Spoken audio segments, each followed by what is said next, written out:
News from across the Federation, spanning the region and covering the globe. This is the KyssFM SKN News Now Evening Edition, your one true source for news. And now your presenter.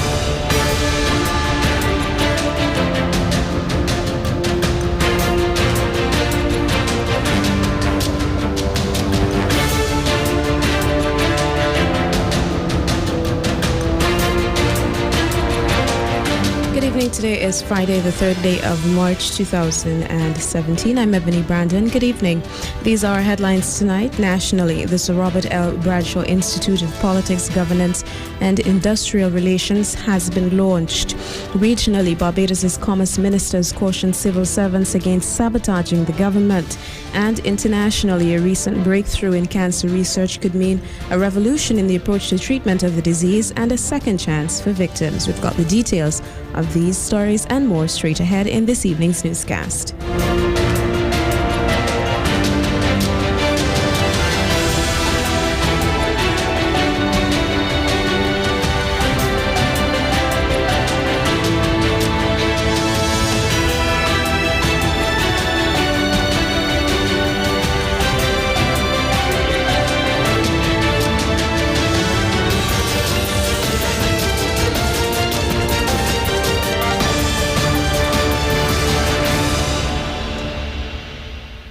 Institute of Politics, Governance and Industrial Relations was launched last evening, March 2nd, at the Malton Moving Conference Room of the Eastern Caribbean Central Bank. The launch was spearheaded by the Robert L. Bradshaw Centennial Committee in collaboration with the St. Kitts Nevis Labour Party and the St. Kitts Nevis Trades and Labour Union. St. Kitts Nevis Labour Party leader, the Right Honourable Dr. Denzel Douglas, expressed his contentment at the establishment of the Institute, highlighting its purpose as one that is principally important to the Federation and the Caribbean as a whole. It is most gratifying to know that we as a people, that we understand the importance of ensuring that the principles by which Robert Llewellyn Bradshaw lived are being discussed and documented and enshrined for all time. To know that the skills, the perseverance and the character that Robert Llewellyn Bradshaw so steadfastly placed at the disposal of these islands, our region, will through the Robert Llewellyn Bradshaw Institute forever live on. Dr. Douglas also remarked that the establishment of the Institute represents a responsible step toward furthering the development of the people of St. Kitts and Nevis as well as the wider Caribbean. We gather tonight because we know that it is not enough. Of course, it is not enough to simply remember Mr. Bradshaw, nor is it enough for us to simply talk about him. We gather here tonight, therefore, because the opportunities and the challenges of the 21st century and beyond, the demand that we take a deliberate, a structured, and responsible approach to the development of our people. Development not only in terms of the roads or buildings or bridges or this edifice which came under his time that we can point to, but in terms of who and what we are as human beings. The Robert Llewellyn Bradshaw Institute of Politics, Governance and Industrial Relations will advance further our development as a people by striving to instill within Kittitians and Nevisians that focus, that insight, and the integrity that Sir Robert L. Bradshaw apart, and which forever changed the standing and prospects of the people of our two islands. Meanwhile, Prime Minister of St. Vincent and the Grenadines, Dr. Ralph Gonzalez, was the guest speaker last night at the launch of the Robert L. Bradshaw Institute of Politics, Governance and Industrial Relations. Dr. Gonzalez stated that long before he was recognized as a national hero by law, Sir Robert had already received this title from the many who witnessed his greatness and experienced his foresight. We first of all acknowledge the heroic status of the Right Excellent Robert Llewellyn Bradshaw. But beyond this, he has long been acknowledged by independent observers and scholars as a political titan in our civilization. He was an exceptional political leader and statesman who performed extraordinary deeds in St. Kitts and Nevis and the wider Caribbean. And that is why he's a national hero. That's what the definition is. You perform extraordinary deeds. You can't have somebody being hailed as a national hero, so appointed under the law, and pygmies, metaphorically, hither and thither, would wish to diminish his important contribution. He's established a hero by law. So we honor him and remember his faith and works, and we treasure his immeasurable contribution and build upon his legacy for a better future. Never forget that. We are all time, but only the future is ours to desecrate. The present is the past, and the past is our parents' mischief. So we have to build on the legacy for the future. Dr. Gonzalez also recounted his first encounter with Sir Robert while still a student at the University of the West Indies, Mona. In February 1979, as my memory recalls, at the University of the West Indies at Mona, Jamaica, I was pleased to be in the same room with the great man, Robert Bradshaw. Among other distinguished political leaders and outstanding academics and university officials, at a special meeting of the University Council, the highest decision-making body of the university. I was at the time 22 years old. I was president of the Guild of Undergraduates at the university. I had been at the forefront of agitating for student representation on the University Council. The agitation proved successful. Thus, the presidents of each of the guilds from Mona, St. Augustine, and Cave Hill, we were accorded membership of the council. I was one of those. Another one was Macandal Dagger. He was then called Geddes Granger, who subsequently led the so-called 1970 February Revolution in Trinidad. He's now dead. Blessed memory. So, the chair of the council at the time was a member of the British royal family, Princess Alice, Countess of Athlone.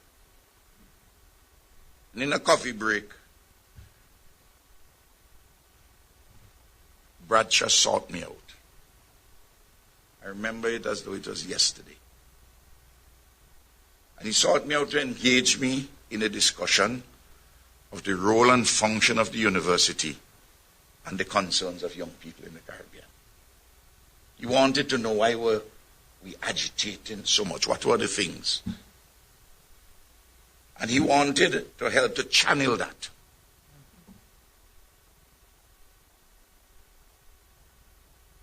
By then, this man was legendary. And when people talk about him, here he is, he doesn't know me. He knows that I was one of the persons agitating, but he wants to find out. He was already a labor leader in St. Kitts and Nevis and Anguilla from the 1930s. He was a senior minister at the inauguration of the ministerial system here in this country. He was finance minister in the federal government. He was chief minister and subsequently premier of an internally self-governed nation. He was 52 years old, thereabouts, when I met him. He was a 22-year-old young man. But he took time out to talk to me. I remember it well. I was Prime Minister of St. Vincent and the Grenadines, Dr. Ralph Gonzalez, speaking last night at the launch of the Robert L. Bradshaw Institute of Politics, Governance and Industrial Relations. In other news this evening, the Eastern Caribbean Monetary Council has announced the pending establishment of a single Eastern Caribbean currency union credit reporting system. The announcement came from Chairman of the Monetary Council, Prime Minister of Antigua and Barbuda, Gaston Brown, during a press conference following yesterday's meeting of the Council. Brown stated that a credit reporting system in the ECCU would, among other things, serve to improve citizens' access to loans and assist in the reduction of lending rates.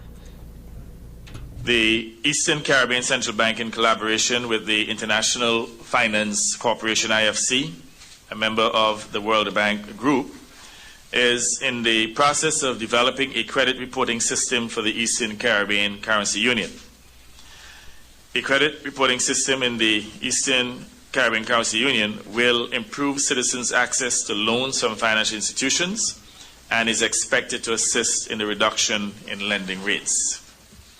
Credit reporting legislation is necessary to promote the growth and development of the Eastern Caribbean Currency Union credit reporting system and the development and operationalization of a credit bureau within the single financial and economic space. The Eastern Caribbean Central Bank has engaged relevant stakeholders across the Eastern Caribbean Currency Union, including the Chambers of Commerce, Attorneys General, Ministries of Finance, financial sector regulators, and potential participants in the credit bureau, including banks, non-bank financial institutions, telecommunication companies, utilities companies, and hire purchase retailers to craft the harmonized credit reporting bill and regulations. The Council approved the proposed credit reporting bill and regulations and agreed to urge member governments to ensure the credit reporting bill and regulations are enforced by September of 2017.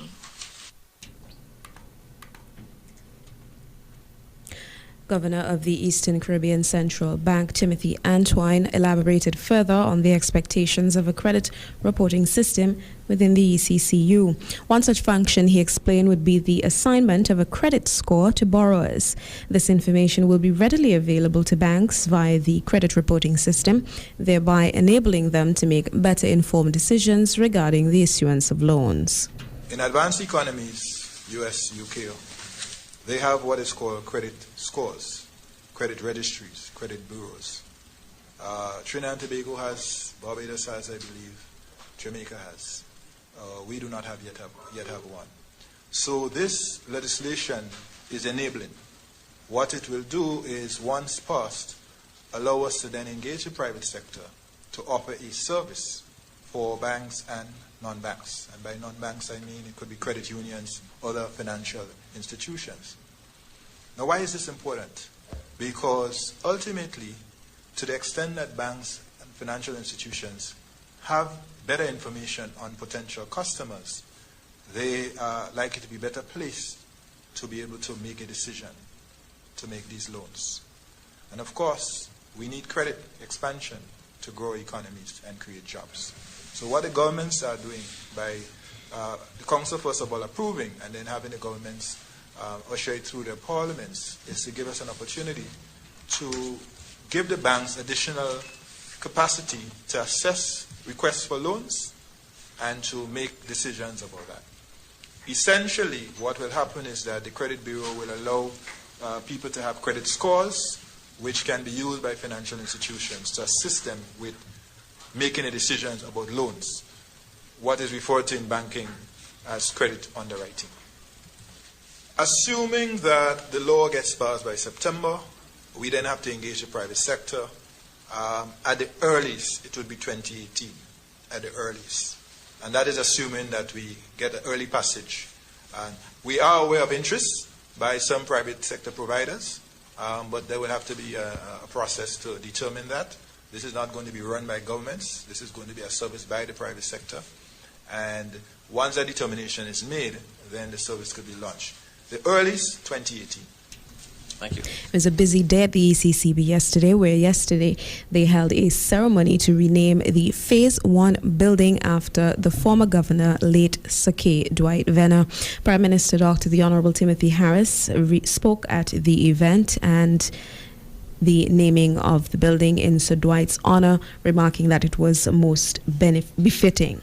The naming of the building in Sir Dwight's honor is indeed a fitting tribute to his sterling service, especially given the fact that the building is the first one to be erected under his governorship. The visionary nature of the man, shown from early in his tenure at the bank, when it was recognized that the bank had outgrown the space that was provided for its use, to the point where the offices were located in several buildings across beautiful Bastia. The successful completion of the Phase 1 building, which was officially opened in October 1994, 5 years after his assuming the governorship, then brought all departments of the bank under a single roof and one compound. This undoubtedly would have improved the overall efficiency, productivity, and security of the bank. Also present at the ceremony was Prime Minister of Antigua and Barbuda Gaston Brown. Present chairman of the Eastern Caribbean Monetary Council, testified of Sir Dwight's dedication to service, his intellectual prowess, and push for regional integration. Sir Dwight was a true integrationist, and certainly one of the region's foremost economists, one of the region's most impressive intellectuals.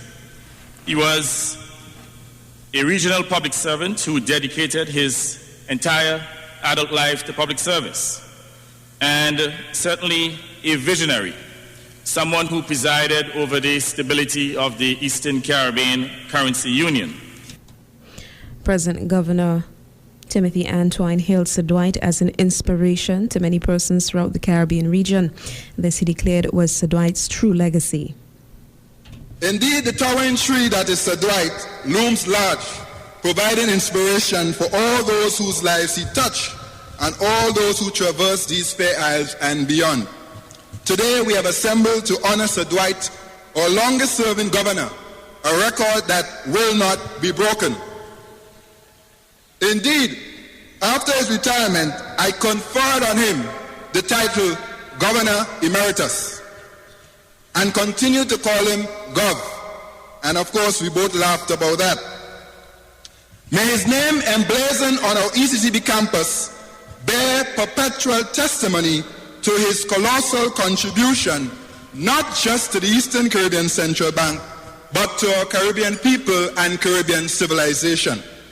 The buildings which we witness around us are impressive, but his greatest legacy is not the buildings we see, but you, his children, and the Caribbean sons and daughters, some of which are gathered today, who have witnessed his work over time.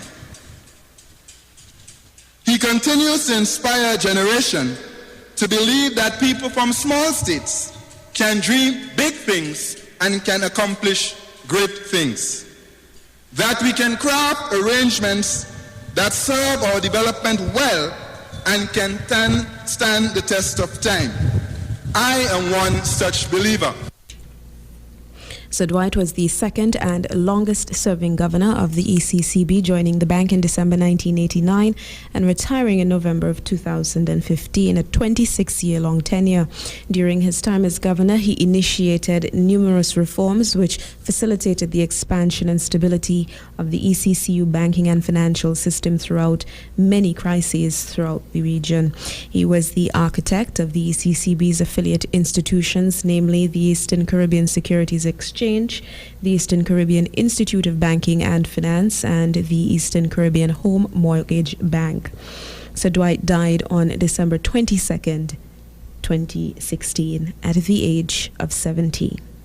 Finally, this evening, the Republic of China Taiwan has once again bridged a gap for the Royal St. Christopher Nevis Police Force with a donation of a shipping container filled with vehicle spare parts. The donation was made to the Royal St. Christopher and Nevis Police Force on Wednesday at a ceremony at Bird Rock. The donated vehicle parts, with a total cost exceeding $60,000, will be used to service a fleet of police cruisers that were also donated by the Taiwanese government a few years ago. In extending gratitude on behalf of the force, Commissioner of Police Ian Quealy said the 2014 donation of 12 Luxgen vehicles provided relief for law enforcement as it sought to increase mobility, particularly in rural communities and hotspots of criminal activity. Sourcing replacement parts for the car, however, has proven challenging. Permanent Secretary in the Ministry of National Security, Osman Petty, also thanked the Republic of China Taiwan government through its representative, resident ambassador, His Excellency George Chow, for the sizable investment. Ambassador Chow said supporting the police is important as they are the first line of defense in keeping the nation safe. The ambassador also highlighted the ongoing assistance being provided in the closed-circuit television project, which will result in increased surveillance around St. Kitts and Nevis. Still to come in regional developments this evening, domestic abuse workers in Grenada have begun training which will help better equip them to deal with gender-based violence. Stay with us. The details are up next.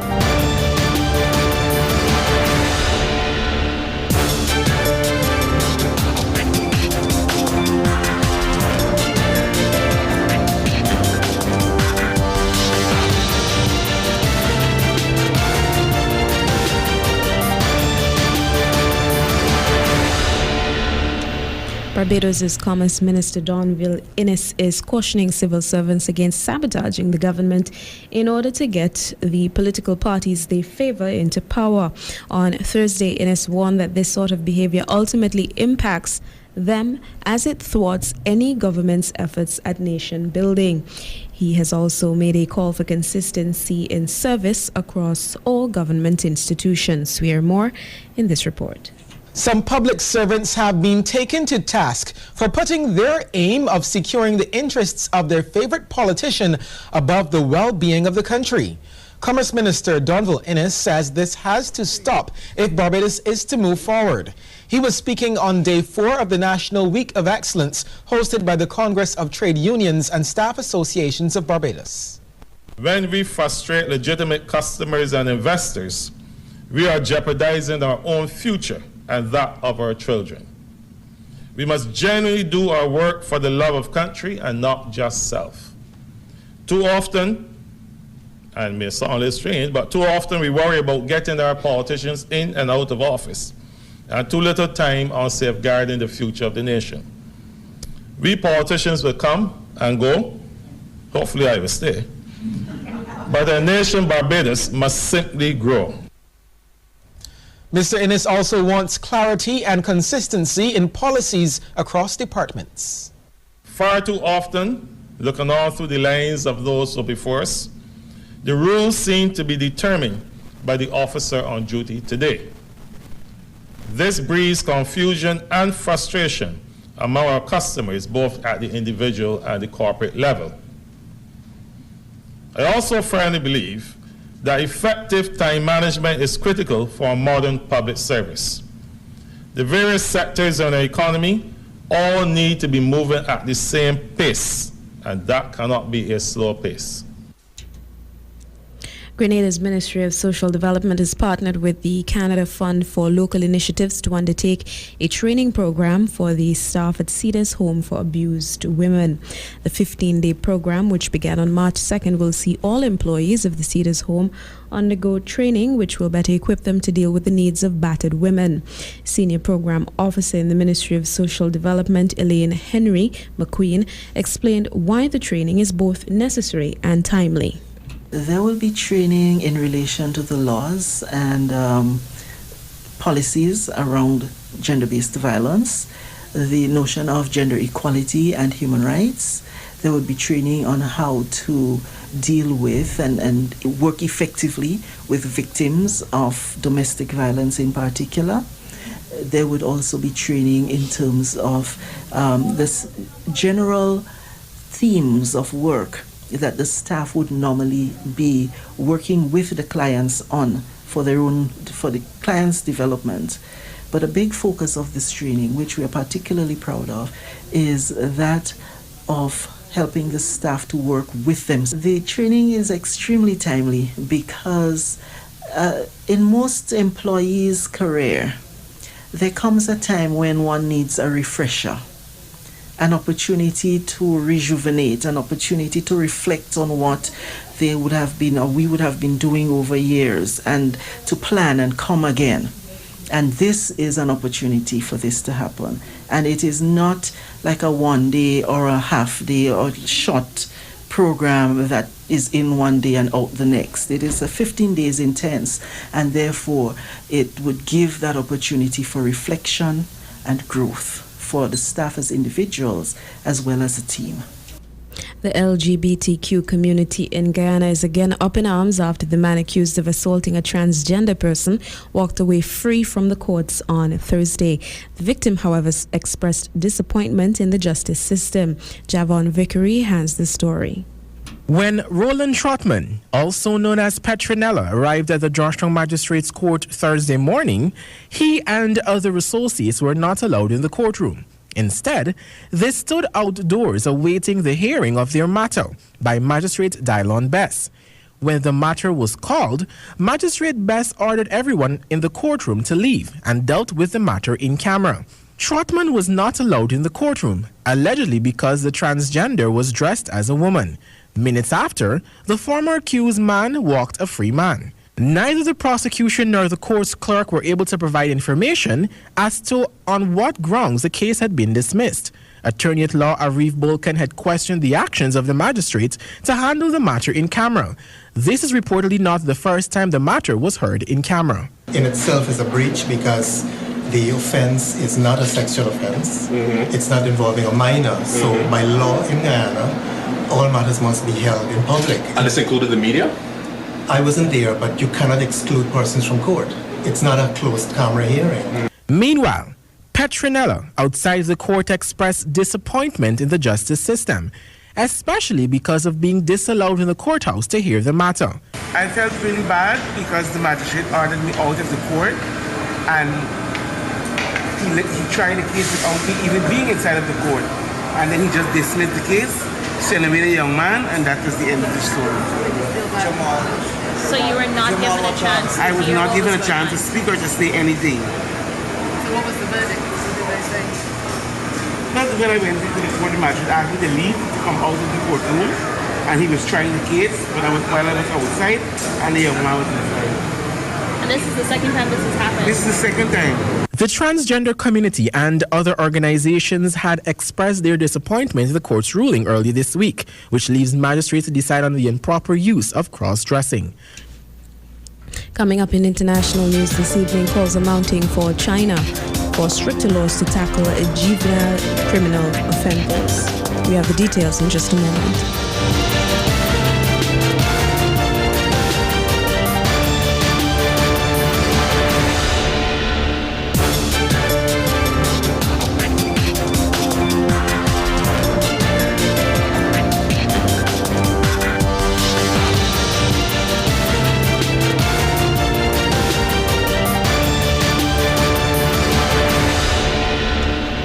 Scientists have long suspected a strong link between fat and cancer, but a recent study in the Journal of Science has found a direct link between fat and cancer's ability to spread.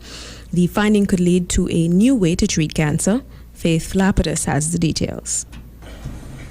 The researchers working in Barcelona have discovered a protein called CD36 that lives on cancer cells. They found it when they went looking for the reason that cancer cells decide to metastasize or spread throughout the body.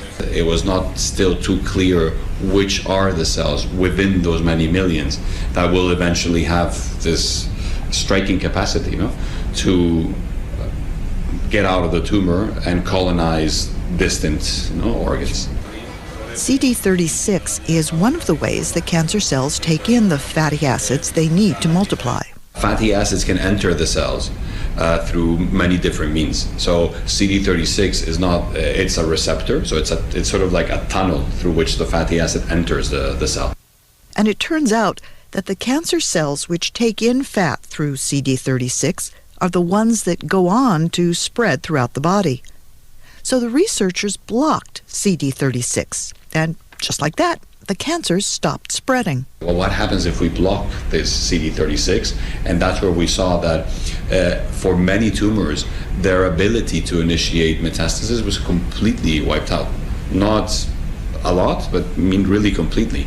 And not only that, but in mice, if the cancer had already spread, blocking the protein actually shrunk any new tumors. Armed with this knowledge, the scientists are looking for natural and pharmaceutical ways to block CD36. They're running experiments to see if a diet low in fatty acids might inhibit cancer growth, and are also looking for new drugs that could turn off the fat-loving protein. What we are doing in collaboration with MRCT, this is a UK-based company, is to generate clinical-grade antibodies that neutralize CD36. If the research and trials go well, the team says they could have a patient-ready product in 5 years. The increasing number of violent on-campus incidents involving children in China is a worrying issue which has raised public awareness and media coverage in recent years. In light of the increasingly savage nature of school-related attacks, calls are mounting for more severe penalties for juvenile offenders. Last month, one student was killed and another 2 were injured in a violent clash at a junior middle school in North China's Hebei province. The tragedy once again points to the increasing number of violent on-campus incidents in China. Statistics show there's been an increase in the number of these by 14 to 16-year-olds especially. Experts say inefficient school management is one of the causes of this new trend. The responsibility of school is big. When discovering abnormal changes in kids' emotions or academic performance, schools should pay attention to it and cope with the issue in time. The principal of campus should be responsible for such cases. Experts say despite school education and social ethics, finding a solution to the problem also needs stricter regulations and the rule of law. This January, the Ministry of Public Security released a draft revision where it considered lowering the minimum age with which one can be put in administrative detention from 16 to 14. The move has triggered much debate. Many are worried it could impair the future development of the young offenders. The draft is still under discussion. During this year's 2 sessions, CPPCC members are also submitting proposals calling for the parents of the juvenile delinquents to also be accountable. The European Parliament has asked the EU Commission to reintroduce visa requirements for U.S. citizens. The lawmakers note that the Commission is legally obliged to make such moves given that America does not guarantee visa-free access to nationals from 5 EU countries. American citizens enjoy a visa waiver in the EU. Visa reciprocity between the EU and US ensures visa-free travel across the Atlantic, but not if you're Bulgarian, Croatian, Cypriot, Polish or Romanian. If you're from one of those EU countries, you need to head to your US embassy and get a visa. Now, back in 2014, the affected member states alerted the European Commission to the foul play they received on visa reciprocity. The EU's executive was obliged to act by April 2016, but didn't for fear of retribution or for fall in US tourists. Now, this was according to the Commissioner for Migration, Dimitris Avramopoulos, back in December. Now, today at the European Parliament, MEPs decided that enough was enough. And in an act of solidarity, they overwhelmingly backed a resolution calling on the Commission to act within 2 months. Now, most likely the Commission will take one of 2 paths. It can either enforce full visa reciprocity, which could potentially create an almighty fuss with the US, or they can take a more diplomatic approach with the US to get a better deal for the affected member states.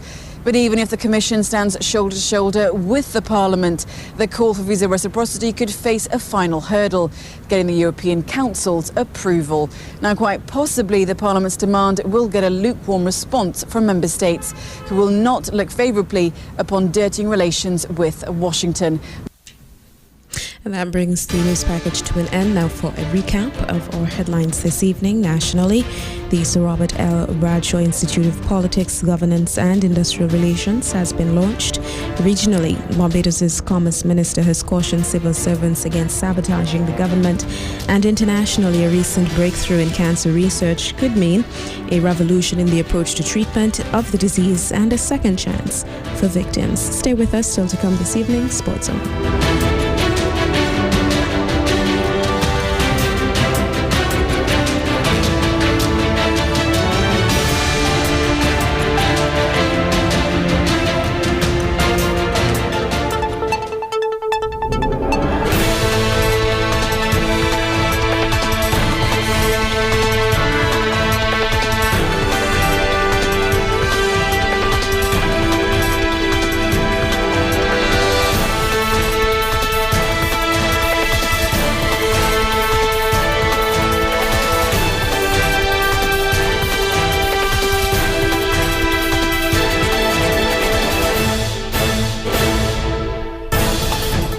Tonight in Sport Zone, a century from the England skipper set up a win for the tourists in their first ODI tour of the West Indies. We've got the details in just a bit.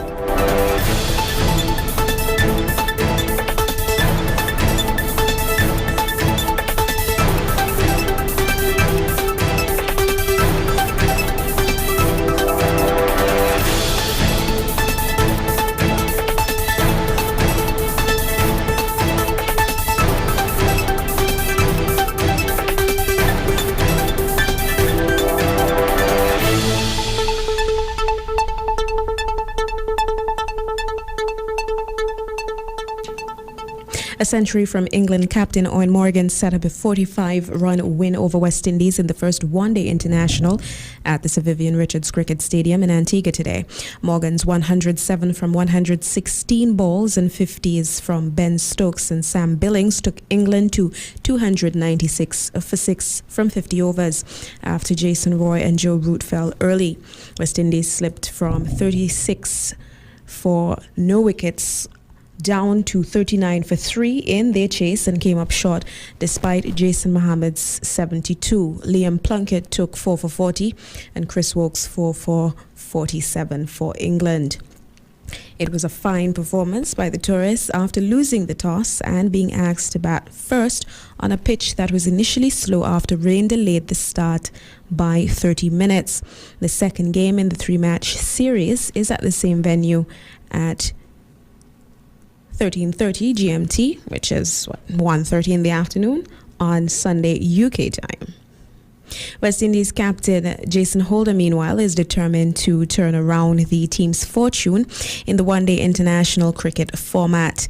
The regional side is aiming to qualify for the 2019 World Cup, but they are presently out of the runnings in 9th place in the ICC ODI rankings. Holder says the process will not be easy, so they will have to take it one step at a time. Again, we're taking it game by game. I think it's important that we deal with England first. It's our first series in the year. They're coming off a tough series in India as well, so they'll be looking to improve their performances from their last series, and likewise we will be looking to do the same. So I think once we deal with it game by game, and we just go down there and see where we end up. It feels as though it's a clean slate. We've got quite a few changes in our administrative part, and this is just a situation for us players to adapt to it, get accustomed to the new coach, the new director of cricket, and obviously new CEO brings something in terms of administration side, but it's not important for us just to deal with cricket. That's the only thing we can control. I think once we look at cricket and deal with cricket, that's inevitably our field. The Chinese Super League will take another step toward global recognition when it returns this week, boasting some of the world's best paid players and a growing audience, including live broadcasts in Britain. We hear more in this report. A new season and new records in Chinese football. Super League clubs have spent a massive €396 million in the winter transfer window. That's over €100 million more than the English Premier League. Brazil's Oscar took the lead with a €60 million move to Shanghai SIPG from London club Chelsea. With Oscar, it may be that he was playing in a team of superstars, and he's a great player, but how do you shine in Chelsea? So He's come over to China, he's made headlines around the world. He is now arguably the best player playing in China. Argentine striker Carlos Tevez also grabbed the headlines. With an annual wage of 38 million euros at city rival Shanghai Shenhua, the former Boca Juniors, Juventus, Manchester United and City star reportedly commands the highest salary in world football. Sí, creo que la liga está agarrando muchísima I think that the championship is getting stronger. It is growing a lot and is getting very competitive. I think that this year will be very competitive, and this is a nice challenge too.